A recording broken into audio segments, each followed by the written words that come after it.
you doing? What's up? Welcome to my channel, Jewish Education at Home. If this is your first time here, my name is Chana and would love for you to subscribe to my channel. I have a variety of different videos here that are related to Jewish life, Jewish spirituality, Jewish education, but specifically for your home environment.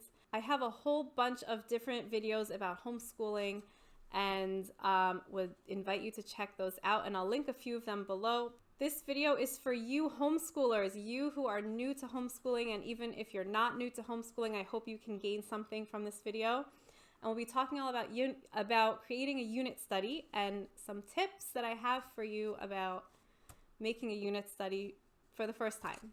Before I get started, I want to say one thing real quick, is that every family is so unique and so special, and that's part of the beauty of homeschooling. I try to be as general as possible to reach as many people as possible on these videos, but I know that not everything rings true for every single family, and that's totally okay. And it's actually, Baruch Hashem, a positive thing. It's a good thing because it means either you're finding your own unique homeschool voice, or you have found your own homeschool voice. And that's part of the beauty of homeschooling, is that we're all so different. And like, I've compared it like to snowflakes or like fingerprints.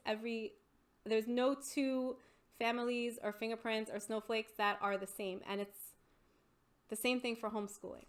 Okay, so let's get started on the unit study tips. And maybe if I go back to edit this, maybe I'll like put a 1 across the screen with like, I'll make it like a little fancy. Maybe not, but we'll see. Okay, number 1, first tip. Tune into your child. See where their interests are. What do they like? What do they not like? The whole goal right now, being that you're new to homeschooling, is that it is most important in these first stages of homeschooling that your child develop a love of learning. Not so much that they get the information, but that they love the process of learning. And this is especially for you homeschoolers who have pulled your child out of school, because chances are up until this point, whatever they've learned was because it was from a teacher teaching them what information that they should learn, instead of it coming from within them. And if that is the case, then chances are your child's love of learning and love of the process of learning new things and getting new experiences has not yet been fully developed. It is no fault of the schools. I am not here to speak negatively about schools. It's just that's how the school environment is. But in a homeschool, it's much different. It's a whole different structure. It's a whole different system of learning. So main point is, in the first step, is to help your child develop their love of learning, and for the parent, you, to tune in and see where their interests are. It does take a bit of time for your child to get in touch with themselves and to kind of develop their own interests and likes and dislikes. And the amount of time is so different for every child and every family. But you can help the process along by, listening, tuning in. Do you see that they like sensory activities? Do they like bugs? Do they like dirt, motorcycles, trucks? Do they find the Parsha of the week fascinating? A lot of it is going to be trial and error, and it's okay if it doesn't work out, and if it doesn't work out multiple times, because you're also trying to find your own homeschool rhythm and your own homeschool voice. And if this is your first time making a unit study, don't make a whole plan and map it out, because the love of learning has to develop first. Let yourself breathe a little, relax, and just give yourselves time. Give yourself time to allow your child to develop an interest in something. Step number 2, if I decide to put in like a number 2. Okay, so you've tuned in, you see that your child, we're going to use an example. We're going to use the example of bugs. Okay, I don't know where it came from in my head, but bugs, okay, because I know there was one summer where my kids were fascinated with bugs. So anyway, you see your child loves bugs. So you've got your topic. Got your unit study topic. So now what you're going to do, second step, would be just to run full speed with it, okay? Get some books from the library. Get a magnifying glass, right? And hunt for interesting bugs outside, okay? If you find a bug in the house, try to not scream. Show your child the bug.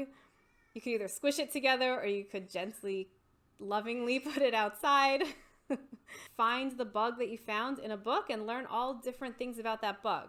Or you could go on the internet and look up fun facts. And just by the way, these are all some ideas to do to run with it, but you'll find your own things that you do and where it flows, right? But like you could make dessert not out of the bug, but like, you could put it in the shape of a bug or find something on Pinterest or whatever, with like gummy worms, something of that sort. Make a compost pile, see what kind of bugs get attracted to it. This is one thing that we did a lot. The one summer that my kids really were interested in bugs was like if we found a bug outside. We live right near a river and there are like immense amounts of insects here, all different kinds. So we would take pictures of random bugs that we found, and then we would go online. There's this website that tells you every single insect that is found in the state of Pennsylvania, and we would go through and look up that bug.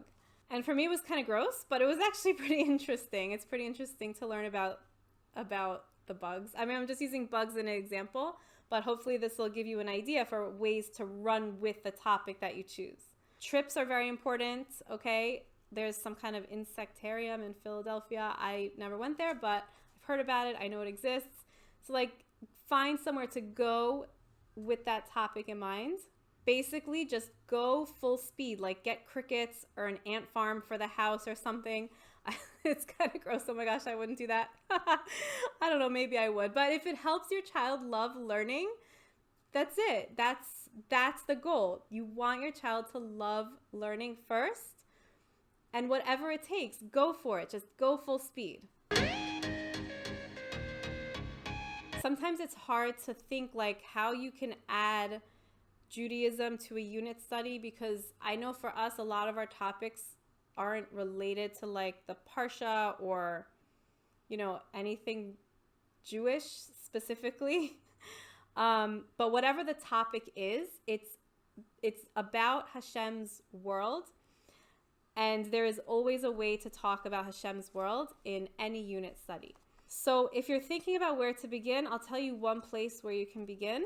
Start by using the word Hashem in a sentence related to that topic with your child.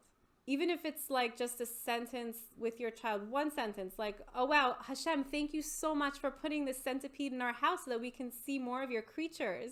Or like, whoa, look what Hashem created. But you have your own style, you have your own relationship with Hashem, and that's whatever you say is personal between you and Hashem and with your family.